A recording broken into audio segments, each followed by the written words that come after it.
cold. Colder than anything you felt before. Your eyes open to darkness, smoke, and the smell of burning peat.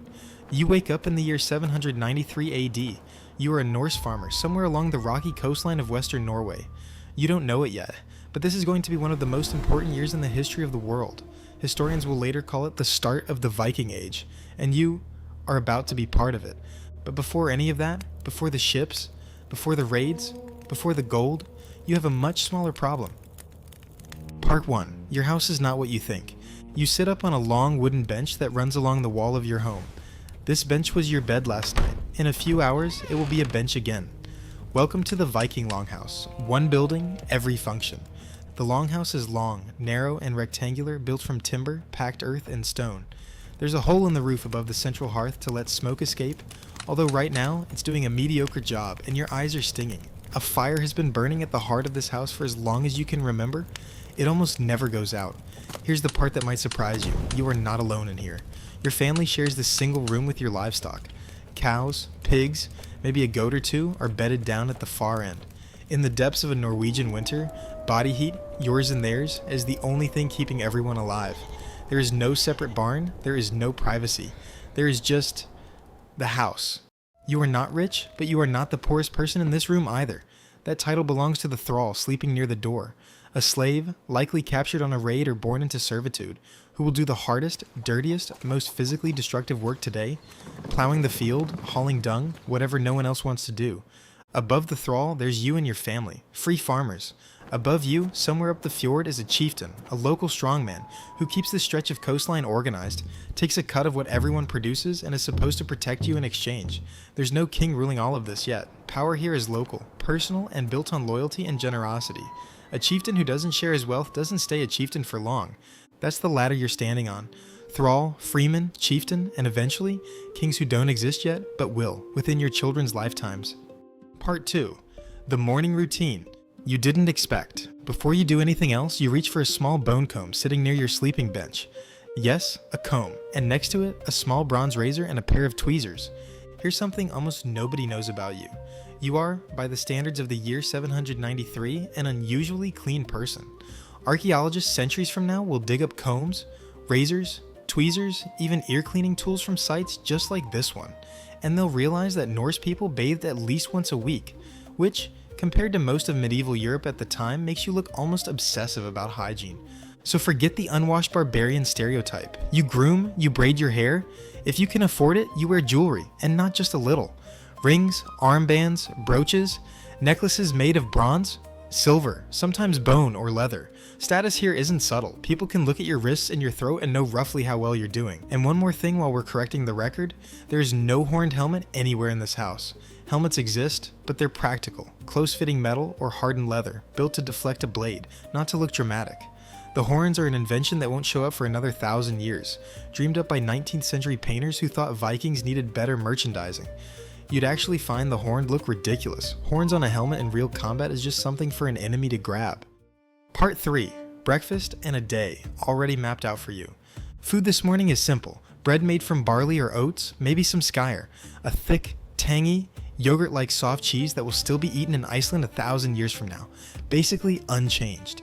There's milk fresh from this morning's milking. If you're lucky, a little honey. Today's labor is already decided for you, and it's decided by gender. If you're a woman in this household, your domain starts the moment you cross the threshold of the house. You'll spin wool, weave it into cloth, and dye it using plants for color. You'll bake. You'll brew. You'll make butter and cheese from the milk. In summer when the animals graze outside, you might also be the one watching the herd. This isn't lightweight work. Norse women are skilled, respected producers, and the clothing and food that keeps this household alive runs almost entirely through their hands. If you're a man, your work lives outside the house. Right now, that means walking out to the field with an erd, a simple wooden plow that scratches the soil but doesn't fully turn it, so you'll plow the same field twice in 2 directions just to break the ground properly. The plow is dragged by an ox, or, if your household has one, by a thrall.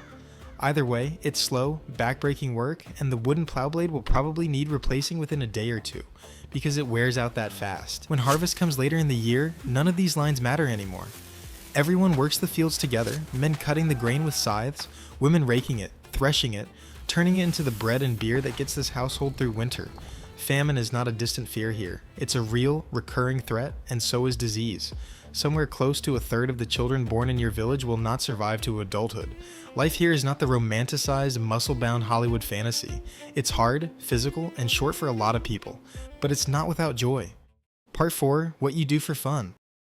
In the evenings, or whenever the work allows it, this village isn't silent. There's music, there's poetry, skalds, traveling poets are treated almost like celebrities, reciting verse about gods, ancestors, and battles that may or may not have actually happened the way they're described. There are games too. You might gather around a board for Hinnafadafel, sometimes called the King's Game, a strategy game a little like chess, where one side defends a king piece and the other side tries to surround and capture him. It's popular enough that 1,000 years from now, archaeologists will find game pieces from this exact period scattered across the Viking world. And then there's mead.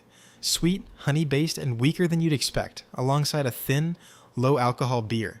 Drinking is social. Drinking is normal. Drinking is happening tonight, regardless of what tomorrow holds, which, as it turns out, is about to become very relevant.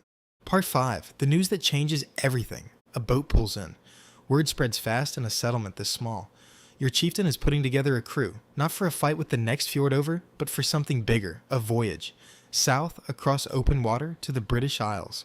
There's a target, a monastery, lightly defended, sitting exposed on an island called Lindisfarne, off the coast of Northumbria. Word has reached this part of the world that places like this are full of silver, gold, and valuables, and almost nobody guarding them. You should understand something about why this moment matters so much. For decades, Norse traders have been quietly learning two things from the wider world: how to build faster, more seaworthy ships, and how disorganized and undefended a lot of Christian Europe actually is. Put those two discoveries together, and you get exactly what's happening in your village right now. Men volunteering to put those new ships to a very different kind of use. Part 6. Building and boarding the ship. Down by the water sits the reason any of this is possible. The longship. It's narrow, light, and shockingly fast. Built from overlapping oak planks, sealed with tarred wool to keep the water out, and held stable by a long keel running down the center. It's double-ended, meaning it can reverse direction without turning around, which matters enormously when you're navigating narrow fjords, ice, or a hasty retreat. Oars line almost the entire length of the hull, and on a good day, with everyone rowing in rhythm, this ship can cut through the water at speeds that won't be matched by much else in Europe for centuries. You climb aboard. There's no separate cargo hold, no below-deck cabin. You'll eat, sleep, and live on this open hull for days, exposed to the wind and the spray, packed in next to men you've known your whole life. The crossing is long, cold, and miserable. Salt water gets into everything, but somewhere out there, past the horizon, is a coastline that has no idea what's about to arrive. Part 7. The Raid. You see land. Low cliffs, a scattering of buildings, and a stillness that tells you this place has never had to defend itself. The ship's beach. Men move fast. The monastery on Lindisfarne has wealth, religious objects, silver, anything valuable enough to carry, and almost no ability to stop what's coming.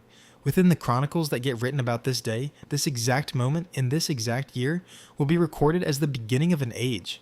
Not because it's the very first raid ever, but because it's the first one anyone bothered to write down in detail. Monks, letter writers, and chroniclers will describe it with shock and horror. And historians 1,000 years later will point to this single event as the spark that lit the entire Viking Age. For you, standing on that beach in 793, none of that matters yet. What matters is whether you make it back to the ship. Part 8. If you don't come home. Not everyone does. If you fall here, in a raid, in a storm, in any of the 1,000 ways this life can end early, your community back home believes something specific is waiting for you. Warriors who die bravely are believed to be welcomed into Valhalla, a great hall ruled by Odin, where the afterlife is feasting, glory, and camaraderie rather than judgment or punishment. And if you're important enough, your body might be sent off the way the dead leave this world here, in a ship.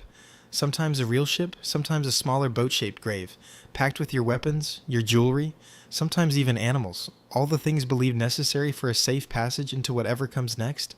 Some of the most famous archaeological discoveries from this era, entire ships, pulled from burial mounds with their contents still inside, exist because this belief was taken seriously enough to bury real wealth in the ground forever. It's a strange kind of comfort, but it's the one this culture offers. Part 9. If you do come home. Say you make it back. The ship returns, loaded with silver, with valuables, maybe with captives who will become thralls in households just like yours. Your status changes overnight. Wealth here isn't quietly banked, it's worn, displayed, and shared. A successful raid doesn't just make you richer, it makes your chieftain more powerful, because he's now proven he can deliver the kind of payoff that keeps men loyal to him instead of someone else. Back home, life continued without you. Your wife, if you have one, ran the farm in your absence, and that wasn't unusual or remarkable here. Norse women could inherit property, request a divorce, and were legally protected from harassment in ways that were genuinely ahead of much of the rest of medieval Europe. While you were gone, she wasn't waiting helplessly. She was the head of this household. Full stop. Part 10. What this year actually started. Here's the part that's almost impossible to picture, sitting where you are, on this beach, in this longhouse, in this single year of your life. This raid on Lindisfarne isn't the end of anything. It's the opening move in roughly 250 years of expansion that will see people from villages, just like yours, raiding, trading, and settling an almost unbelievable stretch of the known world. Ireland, England, France, the Mediterranean, Russia's river systems all the way down toward Constantinople and Baghdad, and eventually, generations from now, a coastline in North America that most of Europe doesn't even believe exists yet. Your descendants will found cities, they'll give a region of France its name, they'll sit on thrones in places you've never heard of. And eventually, the raiding will slow, the Norse gods will lose ground to a new religion, and the word Viking will stop describing a living person and start describing a legend. But right now, in 793, none of that has happened yet. Right now, you're just a farmer standing on a beach, catching your breath, wondering if you'll make it home for the harvest. If you enjoyed waking up in 793 AD and seeing what life as a Viking was really like, hit the like button and subscribe for more stories that put you inside the past. There are plenty more worlds, eras, and impossible situations waiting for you.